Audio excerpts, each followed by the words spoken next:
தெய்வானை வள்ளியுடன் மணக்கோலம் கொண்டு திருப்பரம் குன்றம் வாழ்கின்றவன் நீ தேவர்களை காத்திடவே வீரமுடன் வேலெடுத்து செந்தூரில் ஆழ்கின்றவன் மாங்கனிக்கு கோபம் கொண்டு பார்ப்புகழும் பழனியிலே ஆண்டியன கோலம் கொண்டவன் நீ தத்துவத்தின் சாரெடுத்து சுவாமி மலை எல்லையிலே தகப்பனுக்கு பாடம் சொன்னவன் காவல் என நின்று பெரும் சினம் தணிந்து தணிகையில கண் குளிர காட்சி தந்தவன்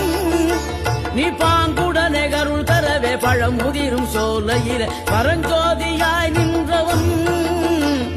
பரஞ்சோதியாய்